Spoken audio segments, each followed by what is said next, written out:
that we played when I was about 11 months pregnant. It took a few minutes to climb down the stage. I had to back down the ladder with my belly sticking out in front. Kneeling by the mic stand, I checked my pedals and plugged in my guitar, then glanced into the audience and did a quick double take. The crowd was painted, like Woodstock-style hippie face painting, but not just on their faces, up and down their arms and legs. And not painted well. More like covered in scribbles as if they'd had a bad run-in with a daycare facility. They clapped for us, but they also screamed and whooped and moaned, swaying unsteadily. I jammed my question mark face into my bass player's personal space, and he shrugged. I don't know, they're on something more than beer. I was like, ecstasy? He said, and acid? When I play, I disappear. That's really the whole point, in an unlikely reversal of drive.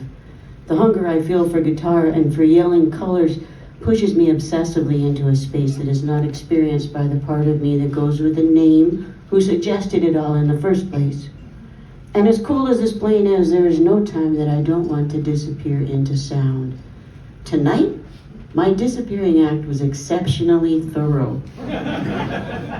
Between songs, I could hear the mooing of ecstasy acid-soaked painted faces, but that just served to fly me into the next song.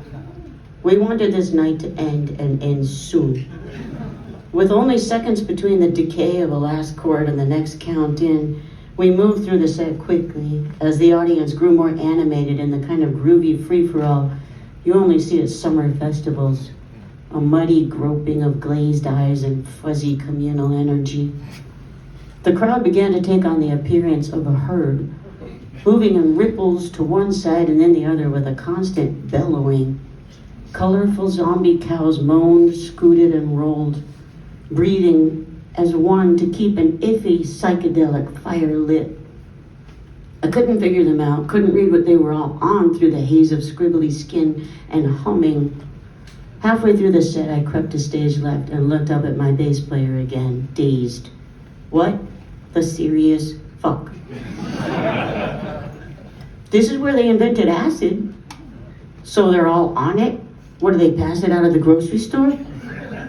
Maybe they invented something else. I looked at all the dazzled, glassy eyes. And passed it out at the grocery store? He shook his head, bewildered, as the promoter fought his way through happy zombies and jumped onto the stage. This guy was really into glam rock and sort of celebrated it as a lifestyle. He was shirtless, wearing silver pants that caught the lights and shone like mirrors in all directions.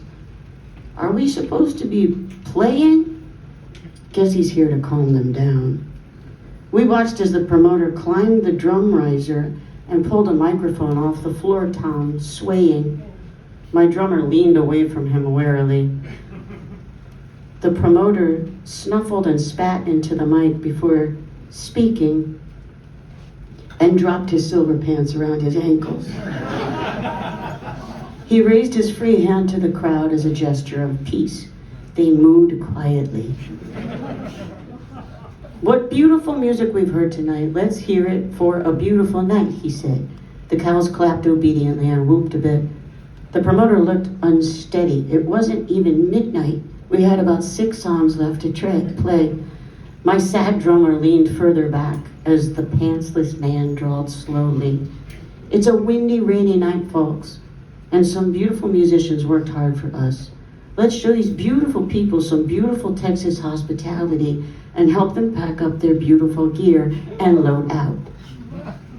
He teetered on the drum riser, pants around his ankles, as day-glow mandalas reappeared, spinning and whirling on us all. I'm sure the lighting dude was trying to help, but the house music came up, glam rock as before, as always, I was told. This is when I started having trouble keeping a straight face.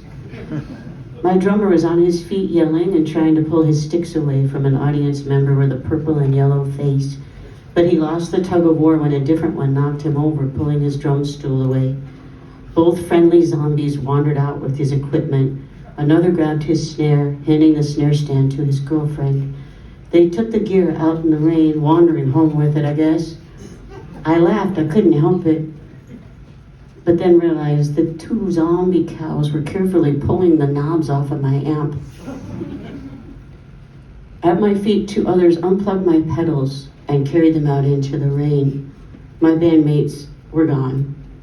I switched from save our shit to escape, and gripping my guitar, which was still strapped to me, or it would have been outside in the rain, pushed my way through the crowd on stage.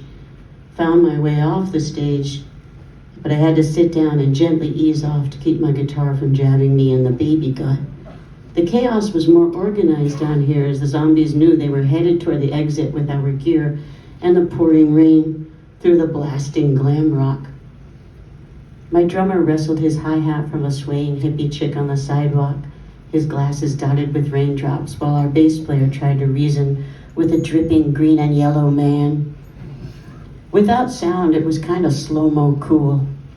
Zombies are not quick, and these were loving ones.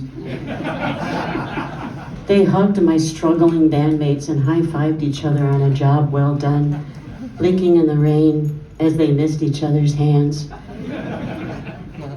I grabbed my bus key and quickly ran onto the bus, running down a list of all the other jobs I could have had. Fry cook, virologist, shepherd, farmer, mailman. The baby called from his bunk. "Coming, baby." The bunks were dark and noisy with rain. Some bodies were asleep back there, so I tiptoed and whispered, "Pretty rain, huh?" A soft pink nightlight shone on his smile.